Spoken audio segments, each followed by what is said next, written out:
Welcome back once again. नाज़रीन, कुछ रवैये ऐसे होते हैं जो कि इस कदर पुख्ता हो जाते हैं कि वो आपकी लाइफ को डिस्टर्ब भी करना शुरू हो जाते हैं।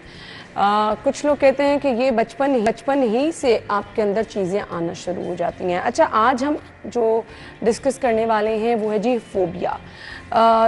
किस तरह से आपकी लाइफ क्वालिटी को डिस्टर्ब कर देता है, हम इसका शिकार किस तरह से हो जाते हैं। क्या ये बचपन में कुछ ऐसा वाक़या होता है या बचपन से ही आपकी पर्सनालिटी का हिस्सा बन जाती है? क्या इधर उधर से चीज़ें सुन के आप उसको अपना लेते हैं? ये किस तरह से आपकी सलाहियतों को मुतासर करती है, आपकी सलाहियतों को दबाती चली जाती है? ये वाकई क्या कोई खौफ होता है, कोई डर होता है? असल में इसकी हकीकत क्या है? माहिर नफ्सियात डॉक्टर काशिफ फराज साहब हमारे साथ मौजूद हैं। अस्सलाम वालेकुम डॉक्टर। जी वालेकुम सलाम। थैंक यू सो मच, आपके वक्त का बहुत बहुत शुक्रिया। ये फोबिया होता क्या है? हाँ, बड़ा मज़ेदार क्वेश्चन है। इसकी तारीख भी बड़ी मज़ेदार है। फोबिया बुनियादी तौर पे यूनानी ज़बान का लफ्ज़ है। अगर आप मिथोलॉजी का मुतालिया करें तो उसमें लिखा हुआ है कि दो बेटे जुड़वा पैदा हुए, एक का नाम डेमोस था, टेरर जिसको आप दहशत कहते हैं, और जो दूसरा बेटा था उसका नाम फोबोस था, जिससे फोबिया बना, यानी कि बेजा खौफ। इसकी तारीख जो है वो 600 साल कबल मसीह, यानी आज से 3000 साल पहले इसका पहला केस रिपोर्ट होता है। इसके बाद जो बुकरात था, हिपोक्रेट्स जिसको हम कहते हैं, उसकी किताब जो है 7th बुक ऑफ एपिडेमिक्स, उसमें इनके केसेस का बड़ा जिक्र मौजूद है कि किस तरह इंसान बेजा डरता है। अब फोबिया है क्या? बुनियादी तौर पर फोबिया एक ऐसा ख़तरा, ऐसा खौफ, ऐसी दहशत है कि जो गैर यकीनी तौर पर, गैर मंतकी तौर पर, गैर इस्तदलाली तौर पर हमारे बात, रियलिटी से कोई ताल्लुक, मतलब रियलिटी से ताल्लुक अगर है भी तो उतना नहीं जितना हम बना देते हैं उसको, एग्जैजरेट करते हैं हम उसको। अच्छा, हिस्ट्री में बहुत सारे लोग आए हैं जिनको फोबिया था। मुस्लिम चंगेज़ खान जो था, आप जानती हैं, इतना जालिम और इतना बड़ा, लेकिन साइनोफोबिया, कुत्तों से डरता था वो। हरकुलिस आपने सुना होगा, उसकी फिल्में भी देखी होंगी, हरकुलिस पे आपने पढ़ा भी होगा। उसको जो था वो पानी का खौफ था कि पानी से चीज़ें उसके ऊपर जो है ना हमलावर हो जाएंगी। इसी तरह से सिगमंड फ्राइड ने अपना केस लिखा। एक बच्चा है हैंस, लिटिल हैंस उसका नाम है, वो इक्विंटोफोबिया यानी घोड़ों से डरता है। बेंजामिन रुश ने इसको पहली बार 1786 में इस्तेमाल किया इस टर्म को, और वहाँ से साइकोलॉजी में इस्तेमाल हुई। लेकिन पहली जंग अज़ीम में बड़े केसेस के हुए, किसी ने इसको सीरियस नहीं लिया। पहली बार दुनिया ने इसको सीरियस लिया 1980 में, 1980 में। ऐसा क्या हुआ? ऐसा इसलिए हुआ कि DSM जो था, डायग्नोस्टिक स्टैटिस्टिकल मैनुअल, यानी हमारी वो किताब जिसके मयार के मुताबिक हम कहते हैं कि ये बंदा बीमार है, ये बंदा बीमार नहीं है, उस किताब ने पहली बार इसको एक बीमारी के तौर पर ना सिर्फ शामिल किया बल्कि इसकी अलामात भी लिखी। तो 1980 से ये एक बाकायदा बीमारी है। ठीक है। इसकी बहुत सारी किस्में हैं, हज़ारों लाखों किस्में हैं, बल्कि मैं कहूँगा कायनात में जितनी चीज़ें हैं उतनी ही तरह का फोबिया है। बिल्कुल ऐसे। लेकिन बुनियादी तौर पर इसकी 3 किस्में हैं। जो पहला है वो अगोराफोबिया, खुली जगहों का खौफ, बाहर जाने का खौफ, मार्केट प्लेस का खौफ, बस में सफ़र करने का खौफ, लोगों से मिलने का खौफ, 4 लोग खड़े हों वहाँ जाने का खौफ। दूसरा सोशल फोबिया, समाज का खौफ, लोगों का खौफ, इंसानों का खौफ, इंसानों के हमला कर देने का, मेरे खिलाफ साजिशें करने का खौफ। तीसरा होता है स्पेसिफिक फोबिया, किसी मखसूस चीज़ का खौफ। ठीक। उसकी आगे फिर 5 किस्में हैं, मसलन जानवरों का खौफ, माहौलियात का खौफ, जैसे इंजरी, इंजेक्शन, ब्लड, यानी मैं जख्म ना हो जाए मुझे, जैसे मुझे इंजेक्शन लगने का खौफ, और खून देखकर खौफ। इसी तरह से मुख्तलिफ खौफ जिनका कोई स्पेसिफिक नेम नहीं होता लेकिन हमारे अंदर होते हैं। ठीक।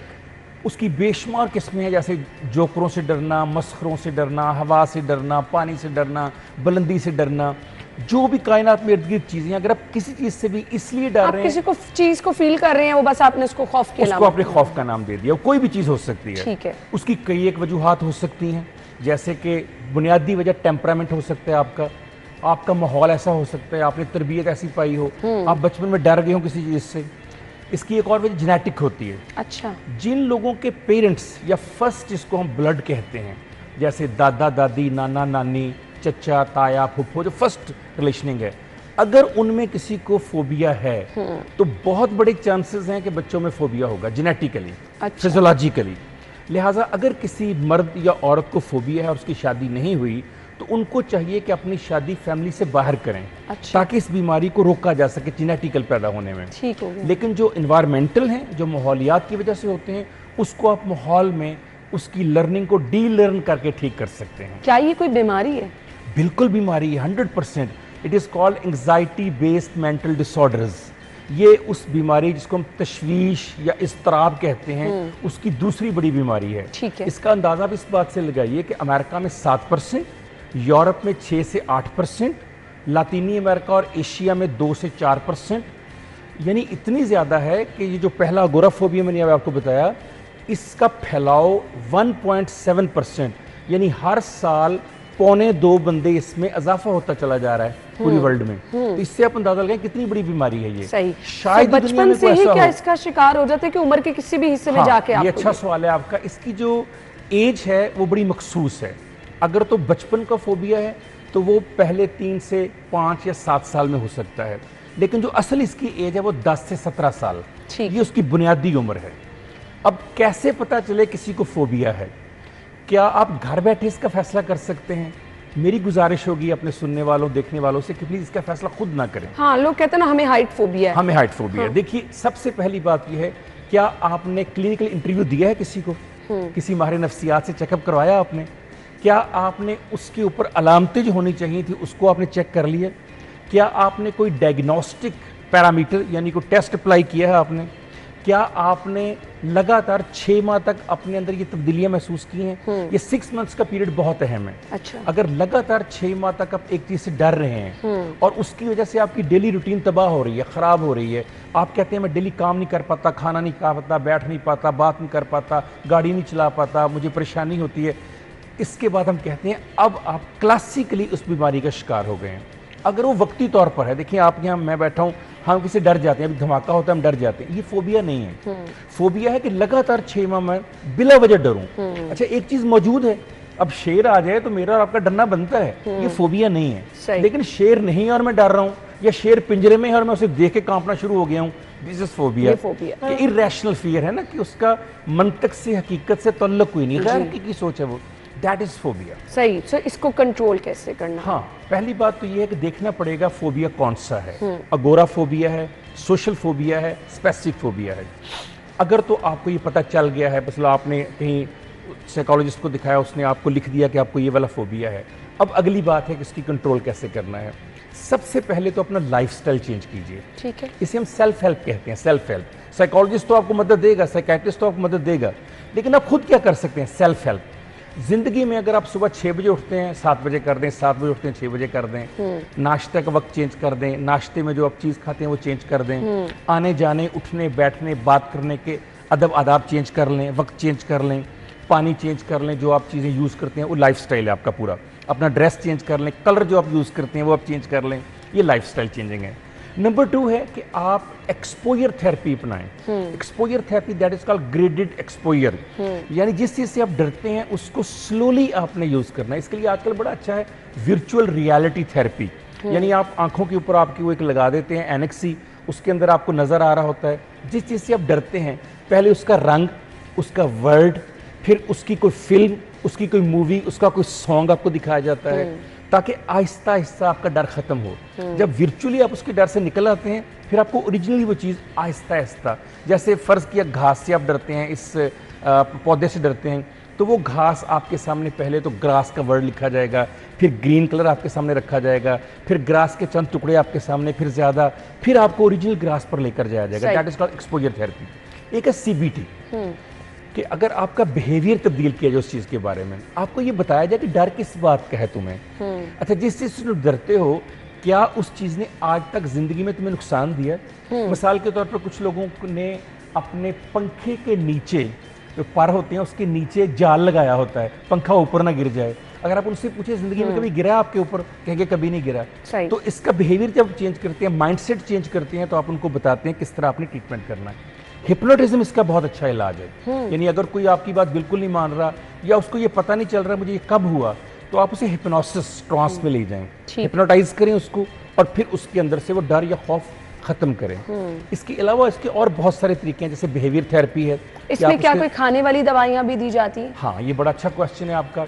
अगर फोबिया की वजह से आपको पैनिक अटैक आना शुरू हो गए हैं, दिल की धड़कन बढ़ गई है, मतली आ रही है, क्या की कैफियत है, खाना नहीं खाया जा रहा, आपसे सोया नहीं जा रहा, आप चल नहीं पा रहे, यानी आपको मेडिकल कंडीशन आ गई है और पैनिक आपके ऊपर आ गया है, डर है कहीं आपका ब्लड प्रेशर जो है या आपके दिल की धड़कन जो है वो आपको नई बीमारी में ना ले जाए, तो उसके लिए हम देते हैं टैबलेट्स। 3 तरह की होती हैं। बेंजोडाज़ेपाम, जिसको आमतौर पे हम क्या देते हैं, नींद की गोलियां, वो दे सकते हैं।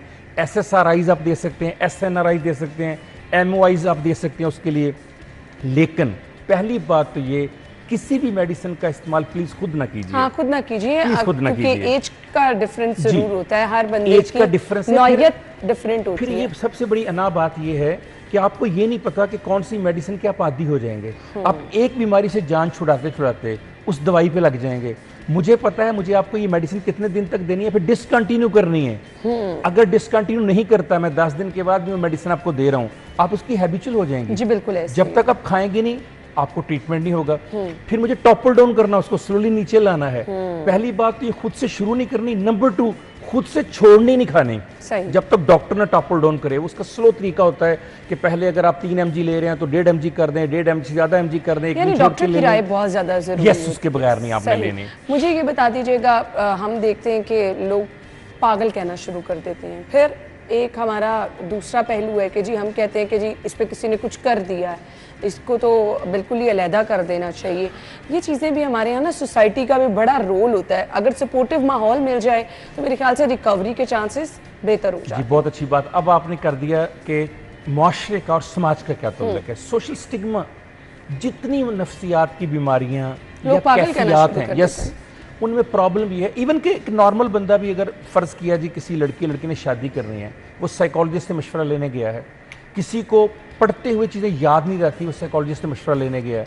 सोसाइटी क्या देखेगी, जैसे आपने कहा पागल है, इसको कोई मसला है, इसको कोई प्रॉब्लम है।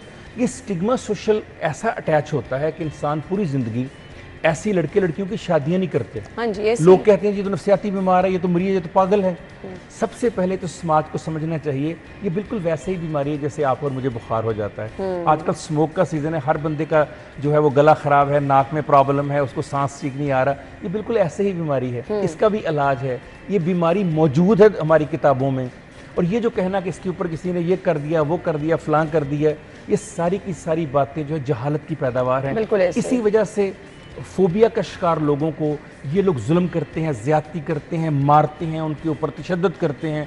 आपने ऐसी फिल्में देखी होंगी, ऐसी आपने क्लिप देखी होंगे कि जो नाम नेहाद पीर बने हुए यानी हैं। हम कह देते हैं कि ये सोसाइटी का जो रोल है, ये बनाने में भी और बिगाड़ने में भी बड़ा ज़रूरी होता है, बड़ा सपोर्टिव होता है। अगर आप पेशेंट को प्रॉपर केयर देंगे और इन चीज़ों से दूर रखेंगे तो वो रिकवरी के चांसेस बेहतर हो जाते हैं। मैसेज क्या होगा देखने वालों के लिए डॉक्टर साहब? सबसे बड़ा मैसेज ये है कि जब भी आपको कोई नफ्सियाती बीमारी हो, जब भी आपको कोई नफ्सियाती कैफियत हो, 6 माह से ज़्यादा हो, और आपको लगे कि इसकी वजह से मेरे रोज़मर्रा के मामूलात में प्रॉब्लम आ रही है, तो प्लीज़ किसी माहिर नफ्सियात से रब्ता करें। इस वक्त जितने भी पंजाब के सरकारी हॉस्पिटल हैं, स्पेशल डिस्ट्रिक्ट हेडक्वार्टर में जो हॉस्पिटल हैं, तहसील हेडक्वार्टर में, वहाँ 2-2 माहिरीन नफ्सियात, यानी मेल अलग फीमेल अलग, उनकी तैनाती की गई है ताकि अगर किसी को ये प्रॉब्लम, और फ्री इलाज होता है वहाँ पर, फ्री।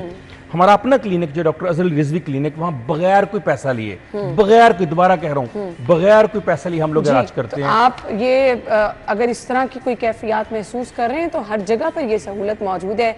ज़रूर जाएं, बर वक्त जाएं ताकि आपका इलाज भी मुमकिन हो सके। थैंक यू सो मच, आपके वक्त का शुक्रिया। ब्रेक के बाद ज्वाइन करेंगे।